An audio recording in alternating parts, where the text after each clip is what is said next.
നമസ്കാരം. ഇത്ര പഴകിയ നീര്, വേദന, അതുപോലെ ഡിസ്കിനുണ്ടാവുന്ന തേയ്മാനം, എല്ലിനൊക്കെ ഉണ്ടാവുന്ന മറ്റുള്ള ഇലകൾക്കൊക്കെ ഉണ്ടാവുന്ന തേയ്മാനം, നടുവേദന, അതുപോലെ സന്ധിവാതത്തിൻ്റെ പ്രശ്നങ്ങളൊക്കെ ഉള്ളവരാണെങ്കിൽ നിങ്ങൾക്കുള്ള വീഡിയോ ആണ്. വീഡിയോ മുഴുവനായിട്ട് കാണാൻ ശ്രമിക്കുക. കാരണം നമുക്കൊരു ആയുർവേദ ഔഷധ സസ്യത്തിൻ്റെ ഗുണങ്ങളെ കുറിച്ചിട്ടാണ് പറയുന്നത്. ഇത് ഉപയോഗിച്ച് തയ്യാറാക്കുന്ന ഒരു എണ്ണ എങ്ങനെ പ്രിപ്പയർ ചെയ്യാം, അതുപോലെ നമ്മുടെ എന്തിനധികം പറയുന്നു, ഒടിഞ്ഞുപോയ എല്ലുകളെ പോലും കൂട്ടിച്ചേർക്കാൻ കഴിവുള്ള ഒരു ഔഷധ സസ്യമാണ്. പേര് പിടികിട്ടിയിട്ടുണ്ടാവും, ശരിയാണ്, ചങ്ങലം പരണ്ട തന്നെയാണ്. നമ്മുടെയൊക്കെ വീട്ടുമുറ്റത്തും തൊടിയിലും പറമ്പിലൊക്കെ നമ്മൾ ശ്രദ്ധിക്കാണ്ട് പോയതോ അല്ലെങ്കിൽ ഇതിൻ്റെ പേരറിയാതെ ഗുണങ്ങൾ അറിയാതെയോ നമ്മൾ നിസാരമായി കണ്ടിട്ടുള്ള ഒന്നായിരിക്കും ചങ്ങലം പരണ്ട. സാധാരണ ഒരു ചെടിച്ചട്ടിയിലൊക്കെ നട്ട് വളർത്തിയെടുക്കാനും പറ്റുന്നതാണ്. ഗുണങ്ങൾ അറിഞ്ഞാലോ വളരെ കേമനാണ്. പ്ലാസ്റ്ററൊക്കെ ഇട്ട് നമ്മുടെ എല്ല് പൊട്ടി പ്ലാസ്റ്ററൊക്കെ ഇട്ടിട്ട് ഉള്ള സമയത്ത് അതിൻ്റെ നീരൊക്കെ ഒന്ന് വരഞ്ഞ് ബോണ് സെറ്റായി വരുന്ന സമയത്തൊക്കെ ഇതിൻ്റെ ഓയിലൊക്കെ അപ്ലൈ ചെയ്ത് കൊടുത്താൽ പിന്നീട് ഉണ്ടാവുന്ന നീരും വേദനയൊക്കെ കുറയ്ക്കാനൊക്കെ വളരെ നല്ലതാണ്. അതുപോലെ പ്ലാസ്റ്റർ ഇട്ടിരിക്കുന്ന സമയത്ത് ഇത് ഉള്ളിലേക്ക് എടുക്കാനും പറ്റും. ഒടിഞ്ഞ അസ്ഥികളെ യോജിപ്പിക്കാനുള്ള ഔഷധ ശക്തി ഉള്ളതുകൊണ്ട് ഇതിനെ സംസ്കൃതത്തിൽ അസ്ഥി സംഹാരി എന്ന് നാമകരണം ചെയ്തിട്ടുണ്ട് കേട്ടോ. ഉപയോഗത്തെ കണക്കിലെടുത്ത് ആയുർവേദം അസ്ഥി സന്താനീയ ഔഷധങ്ങളുടെ കൂട്ടത്തിലാണ് ഉൾപ്പെടുത്തിയിട്ടുള്ളത്. ഇതിന് സംസ്കൃതത്തിൽ പല പേരുകളുണ്ട്. വജ്രവല്ലി, അസ്ഥി സംഹാര, ഗ്രന്ഥിമാൻ, അശ്വ ശൃംഖല, ഇങ്ങനെയുള്ള ഒരുപാട് പേരുകളിൽ അറിയപ്പെടുന്നുണ്ട്. വജ്രവല്ലി എന്നൊക്കെ പറയുന്നത് ശരിയാണ്, വജ്രത്തെ പോലെ ബലമുള്ളത്, അതായത് നമ്മുടെ എല്ലിനെയൊക്കെ ബലമാക്കുന്നത് എന്നുള്ള രീതിയിലാണ്. പിന്നെ ഇതിൽ ധാരാളം കാൽസ്യം ഒക്കെ അടങ്ങിയിട്ടുണ്ട്. അപ്പം ഒരു പ്രായം കഴിഞ്ഞാൽ നമ്മുടെ ശരീരത്തിലെ കാൽസ്യം കുറയുന്നതൊക്കെ സാധാരണമാണല്ലേ. അപ്പം സ്ത്രീകൾക്ക് പ്രത്യേകിച്ചും. അപ്പോൾ നമ്മൾ ചെയ്യേണ്ടത് ഇത് ഉള്ളിലേക്ക് എടുക്കാൻ പറ്റുന്ന വളരെ നല്ല വഴികളുണ്ട്. ചമ്മന്തി രൂപത്തിലൊക്കെ ഉണ്ടാക്കി എടുക്കാൻ പറ്റൂ കേട്ടോ. പിന്നെ എപ്പോഴും നമ്മൾ ചെയ്യേണ്ടത് ഒരു ഗ്ലൗസ് ഇട്ട് ഇത് പറിക്കാൻ ശ്രമിക്കുക. അതുപോലെ തന്നെ ഇതിൻ്റെ തൊലിയൊക്കെ ഒന്ന് ചീവിയെടുത്ത് കളഞ്ഞിട്ട് ഉപയോഗിക്കുമ്പോൾ ഇത് നമ്മൾ ചമ്മന്തി ഒന്നും ഉണ്ടാക്കുന്ന സമയത്ത് ചൊറിയില്ല. അപ്പം അങ്ങനെ കുറച്ച് കാര്യങ്ങൾ ശ്രദ്ധിച്ചാൽ മതി. പക്ഷേ ഔഷധ ഗുണം വളരെ കേമമാണ്. അപ്പോൾ എങ്ങനെയാണ് ഇതിൻ്റെ ഒരു ചമ്മന്തി ഉണ്ടാക്കുന്നത് എന്ന് ഞാനിവിടെ വിശദീകരിക്കാം. ചീനച്ചട്ടിയിൽ എണ്ണ ഒഴിച്ച് ചൂടാകുമ്പോൾ ഉഴുന്ന്, കായം, കടുക്, വറ്റൽമുളക് എന്ന് മൂപ്പിച്ച് അതിലേക്ക് തൊലി ചെത്തി കളഞ്ഞ് ചെറിയ കഷ്ണങ്ങളാക്കിയ ചങ്ങലം പരണ്ട ചേർത്ത് വഴറ്റുക. എന്നിട്ട് നന്നായി വഴറ്റി കഴിഞ്ഞ് പുളിയും ഉപ്പും ചേർത്തിട്ട് അരച്ചെടുക്കുക. കൂടെ ഇഞ്ചിയും കറിവേപ്പിലയും കൂടെ ചതച്ച് ചേർത്താൽ ചങ്ങലം പരണ്ടയുടെ ചമ്മന്തി റെഡി ആയിട്ടുണ്ട്. കാൽസ്യത്തിൻ്റെ കലവറയായിട്ടുള്ള ചങ്ങലം പരണ്ട ആഴ്ചയിൽ ഒരിക്കലെങ്കിലും ഭക്ഷണത്തിൽ ഉൾപ്പെടുത്തുന്നത് എല്ലുകളുടെയും പല്ലുകളുടെയും ആരോഗ്യത്തിന് ഏറെ നല്ലതാണ്. വജ്രവല്ലി സരാരൂക്ഷ കൃമി ദുർനാമനാശിനി അസ്ഥി സന്താന ജനനീവാദ ശ്ലീഷ്മഹര ഗുരു എന്നുള്ളത് ഇത് കയ്യദൈവ നിഘണ്ടുവിലെ ഒരു 2 ശ്ലോകത്തിൻ്റെ വരികളാണ് ഞാനിവിടെ പറഞ്ഞിട്ടുള്ളത്. അതായത് ഞാൻ പറഞ്ഞതുപോലെ അസ്ഥികൾക്ക് ബലം കൊടുക്കാൻ സഹായിക്കുന്നതാണ്. അതുപോലെ നമ്മുടെ ദഹന പ്രശ്നങ്ങൾ, കൃമി സംബന്ധമായിട്ടുണ്ടാകുന്ന ബുദ്ധിമുട്ടുകൾ, ഇതൊക്കെ ഒഴിവാക്കാനും ഉള്ളിലേക്ക് എടുക്കുന്നതുകൊണ്ട് സഹായിക്കുന്നുണ്ട്. ഇതിൻ്റെ ഓയിൽ അതിവിശേഷമാണ്.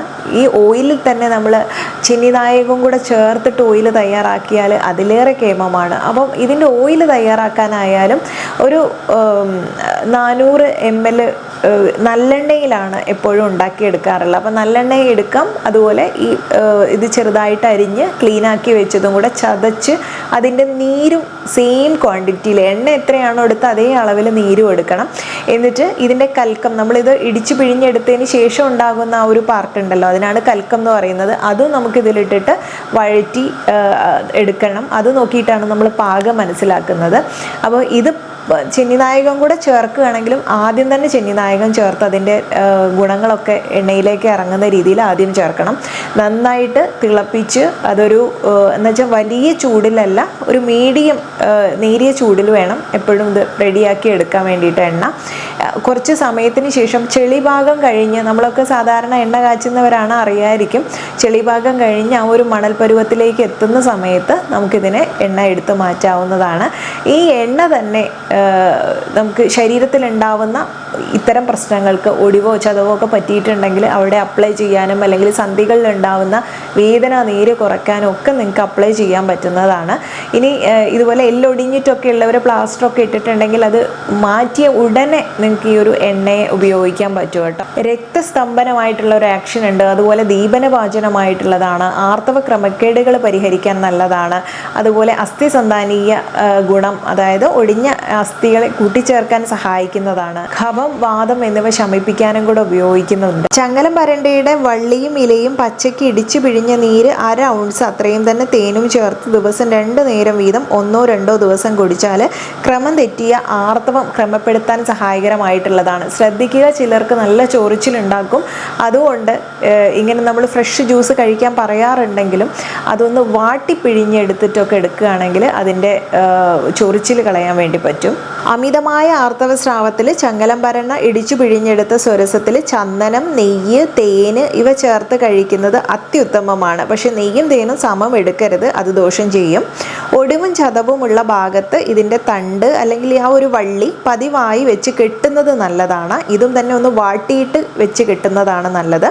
ചങ്ങലം പരണ്ടയുടെ സ്വരസത്തിൽ, അതായത് അതിൻ്റെ ജ്യൂസിൽ അത് തന്നെ കൽക്കമാക്കി എള്ളെണ്ണ ചേർത്ത് പാകത്തിൽ കാച്ചി എടുത്തിട്ട് ഒടിവിനും ചതവിനും അഭ്യംഗത്തിനും ഒക്കെ തന്നെ ഉപയോഗിക്കാൻ പറ്റും. ഞാൻ നേരത്തെ പറഞ്ഞ എണ്ണയുണ്ടല്ലോ, അത് ഈ പറഞ്ഞതുപോലെയുള്ള പ്രശ്നങ്ങളുള്ള സമയത്തായാലും അല്ലെങ്കിൽ വേദനയും നീരും സന്ധിവാദം പ്രശ്നങ്ങളുള്ള ഇല്ലാത്തവരായിട്ട് വളരെ ചുരുക്കം ആളുകളേ ഉള്ളൂ. അപ്പോൾ അങ്ങനെയുള്ളവർക്കൊക്കെ വളരെയധികം നല്ല രീതിയിൽ ഉപയോഗിക്കാൻ പറ്റുന്ന ഒരു എണ്ണ കൂടിയാണ്. അപ്പോൾ നമുക്ക് തേച്ചു കുളിക്കാനും ഇത് ഉപകാരപ്രദമാണ്. ഒരു കുരുന്ന തണ്ട് ഉണ്ടാവും, അതും ഇലയും തണലിലും ഉണക്കി പൊടിച്ച പൊടി ഒരു 3 ഗ്രാം മുതൽ 6 ഗ്രാം വരെ ദിവസം 2 നേരം പതിവായി കഴിക്കുന്നത് വിശപ്പില്ലായ്മയുണ്ടല്ലോ, ഡിസ്പെപ്സിയ അല്ലെങ്കിൽ അരുചി, ദഹനക്കുറവ് ഇവയൊക്കെ മാറ്റാൻ വളരെ നല്ലതാണ്. അതുപോലെ ചെവിയിൽ വേദന, പഴുപ്പ്, നീര് ഇവ മാറിക്കിട്ടുന്നതിന് തണ്ടിൻ്റെ സ്വരസം ഒന്ന് വാട്ടിപ്പിഴിഞ്ഞ് ചെവിയിൽ ഒഴിച്ചാൽ പെട്ടെന്ന് ഇത് മാറുന്നതായിട്ടും കാണാറുണ്ട്.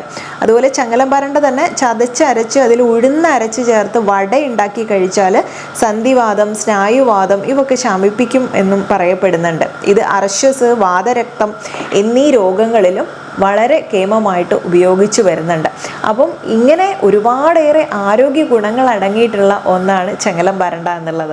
ചങ്ങലക്കള്ളികൾ പോലുള്ള രീതിയിൽ ഇത് ചില വള്ളികളിലും മരത്തിലൊക്കെ പടർന്ന് കയറുന്നത് കൊണ്ടാണ് ചങ്ങലം പരണ്ട എന്നുള്ള പേര് വരുന്നത്. ഇതിൻ്റെ ഒരു ഇലയ്ക്ക് ഹൃദയ ആകൃതിയാണുള്ളത്. അതുപോലെ ഇതിൻ്റെ തണ്ടെന്ന് പറയുന്നത് നമ്മുടെ നട്ടെല്ല് അടുക്കി വെച്ചതുപോലെ ആ ഡിസ്ക് എങ്ങനെയാണോ ഇരിക്കുന്നത് അതുപോലെ തന്നെയാണ് ഇരിക്കുന്നത്. ആ രീതിയിൽ നിങ്ങൾക്ക് ഉണ്ടാവുന്ന ഇത്തരം ഡിസ്ക് പ്രശ്നമോ തേയ്മാനോ ബുദ്ധിമുട്ടുകളൊക്കെ ഉണ്ടെങ്കിൽ ഏറ്റവും സേഫ് ആയിട്ടുള്ള ഒരു വഴി എണ്ണ കാച്ചി തേക്കുന്നതാണ്. അതല്ലാതെ നിങ്ങൾക്ക് ഉപയോഗിക്കാൻ പറ്റുന്നത് ഞാൻ പറഞ്ഞ രീതിയിൽ ഉള്ളിലേക്ക് എടുക്കുന്ന കുറച്ച് രീതികളാണ്. അപ്പോൾ എന്തെങ്കിലും ആരോഗ്യ പ്രശ്നങ്ങളുണ്ടെങ്കിൽ ഡോക്ടറുടെ നിർദ്ദേശപ്രകാരം മാത്രം ഉപയോഗിക്കാൻ ശ്രമിക്കുക. അപ്പം ഇന്നത്തെ ഈ വീഡിയോയിൽ നിങ്ങൾ കണ്ടിട്ടുള്ളതായിരിക്കുമെങ്കിലും വളരെയധികം ഔഷധ മൂല്യമുള്ള ചങ്ങലം പരണ്ട എങ്ങനെ ഉപയോഗിക്കണമെന്ന് മനസ്സിലായില്ലേ? ഇത് പൊതുവേ ഇതിൻ്റെ യോഗങ്ങളൊക്കെ ഉണ്ടെങ്കിലും പൊതുവേ നമുക്ക് ചങ്ങലം പരണ്ട ഓയിൽ എന്ന് പറഞ്ഞിട്ട് അങ്ങനെ അധികം വിപണിയിൽ കാണാറില്ല. അപ്പോൾ കിട്ടുന്നവരാണെങ്കിൽ ഈ രീതിയിൽ ഉണ്ടാക്കി ഉപയോഗിച്ച് നോക്കുക, വളരെ ഗുണം ചെയ്യും. ഇന്നത്തെ വീഡിയോ വൈൻഡപ്പ് ചെയ്യുന്നു. അപ്പോൾ വളരെ ഇൻഫോർമേറ്റീവ് ആയിട്ടുള്ളൊരു വീഡിയോ ആണ്. നിങ്ങൾക്ക് കണ്ടു കഴിഞ്ഞാൽ മറ്റുള്ളവർക്കും കൂടെ ഉപകാരപ്പെടുന്ന രീതിയിൽ ഷെയർ ചെയ്യാൻ ശ്രമിക്കുക. നെക്സ്റ്റ് വീഡിയോയിൽ നല്ലൊരു വിഷയവുമായി വീണ്ടും കണ്ടുമുട്ടാം. നന്ദി.